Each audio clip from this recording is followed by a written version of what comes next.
Assalamualaikum warahmatullahi wabarakatuh. Hai, apa kabar? Semoga sehat selalu ya. Kali ini kita akan membahas tentang struktur dan ciri kebahasaan teks cerpen.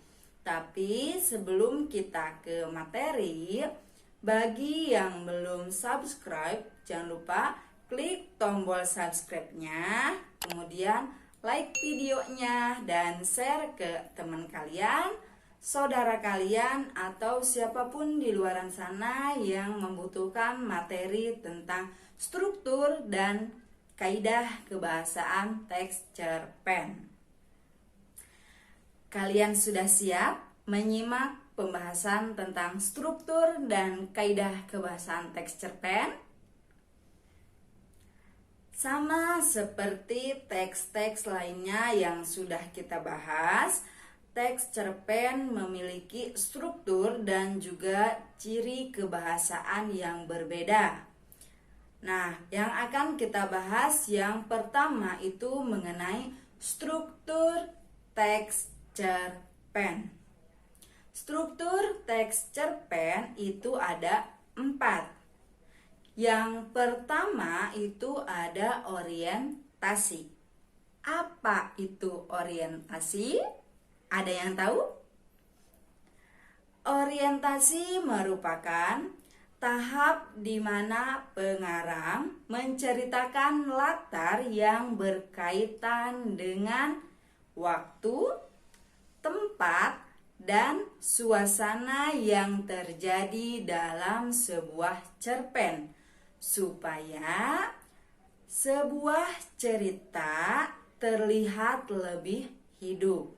Nah, pada tahapan orientasi ini itu tahap permulaan atau pengenalan sebagai pengantar ke dalam cerita yang akan diceritakan.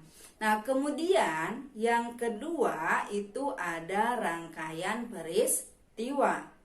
Rangkaian peristiwa merupakan tahap kisah yang berlanjut melalui serangkaian peristiwa tak terduga.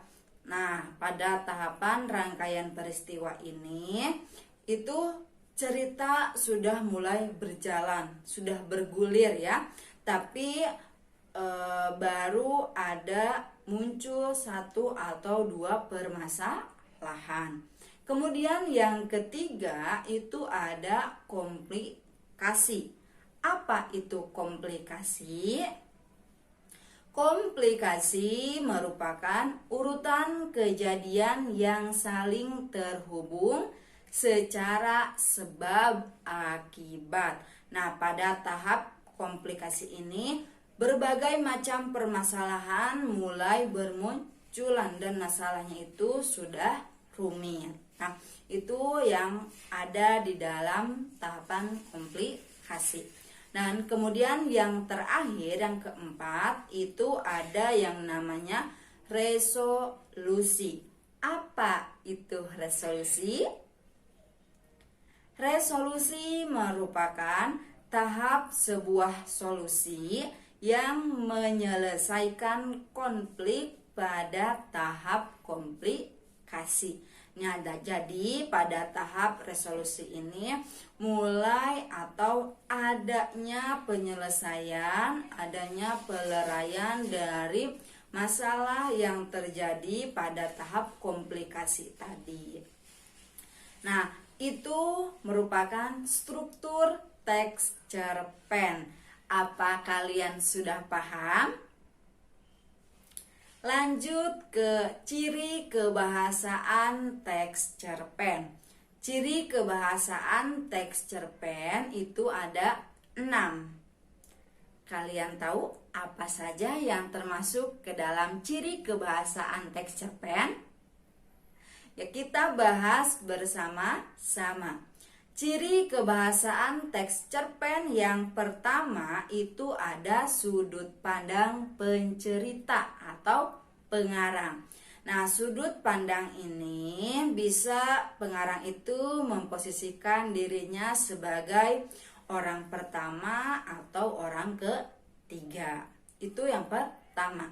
Kemudian yang kedua ada beberapa dialog dapat dimasukkan.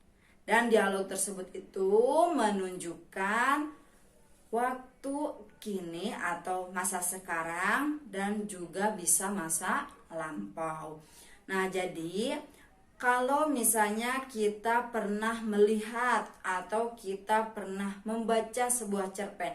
Nah, dalam cerpen itu ada dialog-dialog ya. Nah, itu yang termasuk ke dalam ciri kebahasaan teks cerpen. Kemudian yang ketiga, kata benda khusus. Pilihan kata bendanya ini yang memiliki makna kuat dan bermakna khusus. Misalnya kata beringin, ya. Pengarang atau pencerita memilih kata beringin daripada kata pohon, ya. Beringin itu termasuk ke dalam kategori pohon. Nah, tapi kan kita tadi menggunakan kata benda khusus, jadi yang lebih khusus.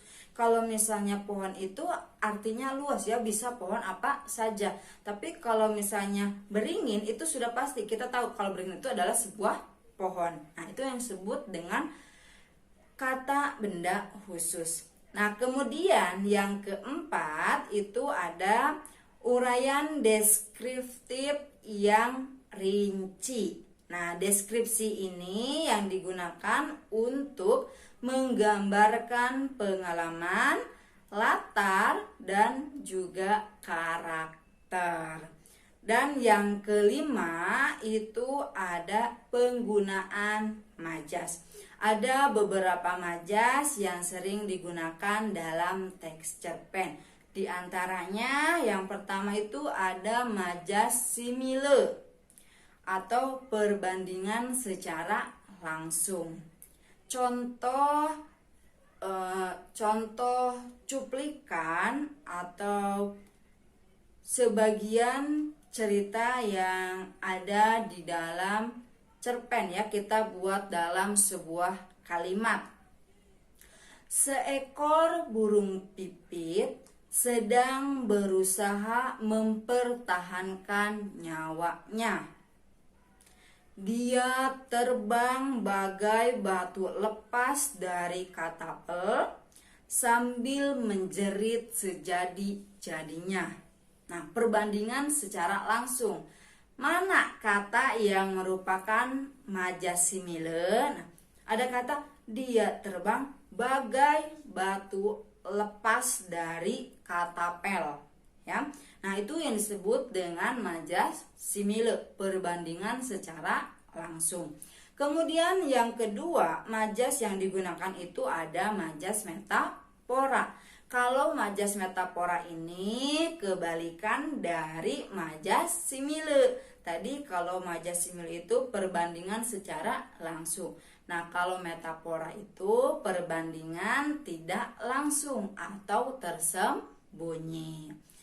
Contoh dalam bentuk kalimat ya, tapi kalimatnya juga tetap dalam konteks teks cerpen. Dia memiliki hati batu, ya. Nah, tadi kalau yang simile sudah jelas ada kata dia terbang bagai. Nah, ada kata bagai berarti membandingkan. Nah, kalau metafora tadi tersembunyi secara tidak langsung. Dia memiliki hati batu.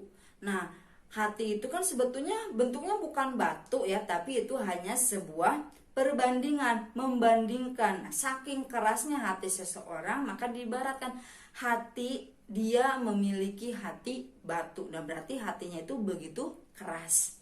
Nah, kemudian yang ketiga itu ada majas personifikasi. Majas personifikasi itu majas yang mengungkapkan benda mati dianggap seperti makhluk hidup. Jadi benda mati itu seolah-olah seperti hidup, ya. Contoh kalimatnya, awan tertatih-tatih melintas langit.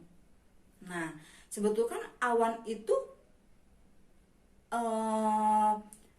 apa ya? Tidak tertatih. Kalau yang tertatih itu siapa? Manusia, ya. Itu jadi perumpamaan atau perbandingan yang menyamakan benda mati dengan benda hidup. Nah, kemudian selain contoh yang tadi, kemudian contoh lainnya itu kerikil di jalan tampak pucat sedih, ya. Nah, tampak pucat sedih. Yang sedih itu biasanya apa? Manusia, orang yang memiliki perasaan, ya. Tapi kalau kerikil kan itu benda mati. Nah, itu contoh benda mati dianggap seperti makhluk hidup. Sampai di sini sudah paham? Ya, kita lanjut yang terakhir, yang keenam, penggunaan pertanyaan retoris sebagai teknik melibatkan pembaca. Jadi ini merupakan sebuah komunikasi, ya, antara si pencerita atau penulis dengan pembaca. Contohnya, ya, kita sajikan dalam sebuah contoh kalimat. Pernahkah tinggal di rumah apung di sungai? Nah, biasanya itu ada dalam sebuah cerpen. Nah, itu merupakan salah satu atau teknik pengarang untuk berinteraksi dengan pembaca. Nah, sekian materi tentang ciri kebahasaan teks cerpen. Semoga setelah menonton video ini kalian bisa lebih paham tentang struktur dan juga ciri kebahasaan dari teks cerpen. Terima kasih. Assalamualaikum.